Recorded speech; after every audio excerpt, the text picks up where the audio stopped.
Het meest nostalgische plein van de Efteling krijgt extra aandacht. Want wie het kleine niet eert, is het grote niet weert.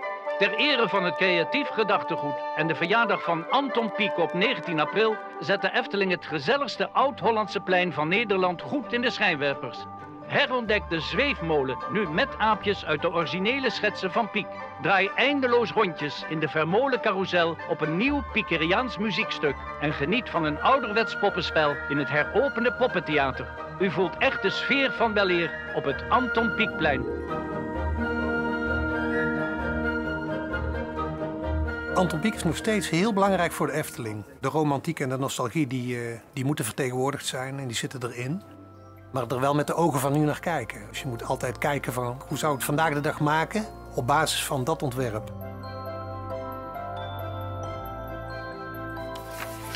Wat ik in het archief gevonden heb is onder andere deze Pieck-tekening.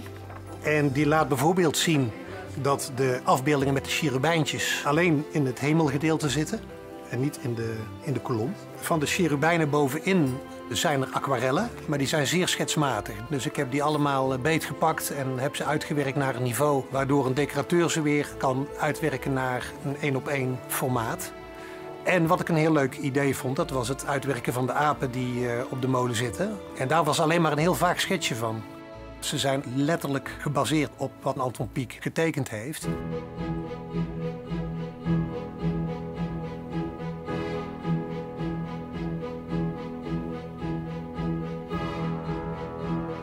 In samenwerking met Karel heb ik de tekeningen goed bekeken. En dan gaan we dus letterlijk op de locatie zelf kijken of dat de formaat past en of dat we daar nog iets aan moeten veranderen. Als we dat hebben gedaan, dan gaan we eigenlijk kijken of we daar een metalen frame in hebben. Want klei blijft niet uit zichzelf staan, die moet je ergens omheen bouwen. Het zijn 4 verschillende apen, maar we hebben eigenlijk voor gekozen om één aap te kiezen, 1 houding. En vanuit die ene aap gaan we dus 4 verschillende apen maken. En dat betekent dus dat de armen en het hoofd een beetje en de handen met name elke keer een andere positie moeten hebben. Omdat ze een ander instrument vast hebben. Ik ben zelf best wel tevreden. Ja, zeker wel. Ik ben trots op.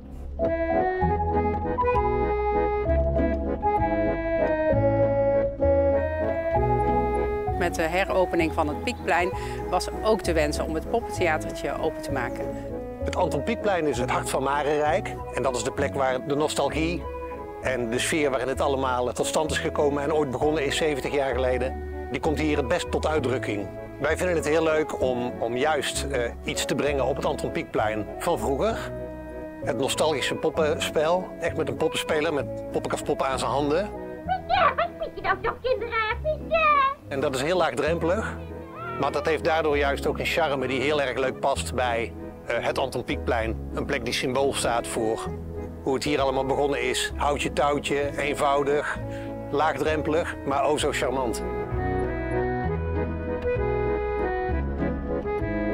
Voor de poppenkastvoorstellingen en voor de verhaaltjes die we hebben we verschillende karakters bedacht. En toen we helder hadden welke verhaaltjes we wilden gaan maken, heb ik aan Karel gevraagd of hij die personages zou willen tekenen in poppenkastpopvorm. Ja, en daar ben ik mee aan de gang gegaan.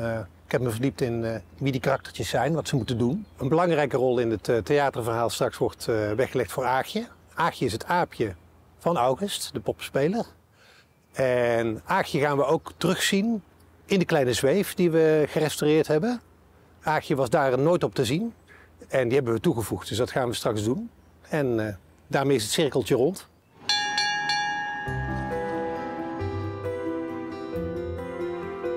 Als kind ben ik heel vaak geweest hier. Zelfs nog de speeltuin die hier eerst heeft gestaan, het zwembadje, de oude jeepmolen, de voorganger van de vlindermolen. Dus toen ik mocht gaan kiezen van waar zou je graag willen gaan werken, ja, was mijn voorkeur wel het Marenrijk en het liefst het Anton Pieckplein. Het is echt voor alle leeftijden. Dus je ziet kleintjes komen, maar ook ouderen komen nog langs. Vooral onze zweefmolen komen nog steeds alle leeftijden op af. Dus ja, het is echt iets voor iedereen. Vooral de kleine kinderen, dat is wat echt mijn dag maakte. Het feit dat ze hier voor het eerst naartoe kunnen komen en voor het eerst in de molen kunnen gaan. Ja, die blije gezichtjes, dat is heel mooi om te zien.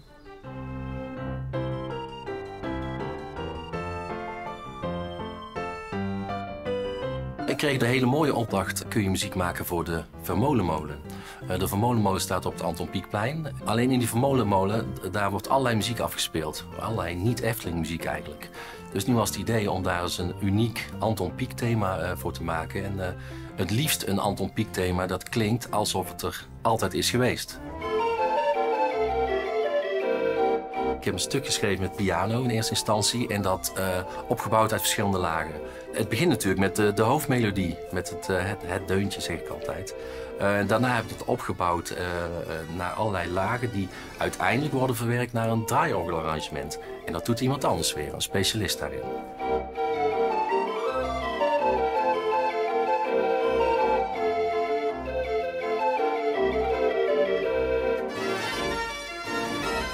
We staan hier op het Anton Pieckplein en we staan hier voor de Bonte Verzameling.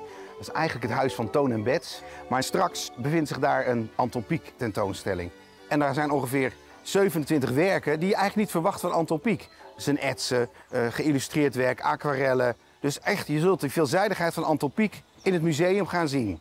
En ook staat er een toverlantaarn en die produceert leuke beelden van Anton Pieck en ook een kleine documentaire over Anton Pieck, wie hij was, wat hij deed en ook hoe hij in de Efteling natuurlijk terechtgekomen is. Ik heb aan het werken op de Efteling altijd bijzonder prettige herinneringen. En ik vind het zo geweldig belangrijk voor kinderen dat ze een speelplaats hebben waar ze later nog eens aan terugdenken. Dus een speelplaats met romantiek. Onze missie is geslaagd als het Anton Pieckplein in het rijke palet van wat de hele Efteling biedt een uniek plekje heeft. Een plekje van, hé, wat leuk dat dit er ook nog is. Een stukje herkenning bij de ouders van, oh, dit was er vroeger ook al en het is er nu nog. Dat wordt gekoesterd. En voor kinderen is het wellicht een kennismaking met iets wat ze niet zo heel goed kennen. Want die hebben een ander beeld van wat er vandaag de dag aangeboden wordt. Dus in die zin een hele waardevolle toevoeging voor het park.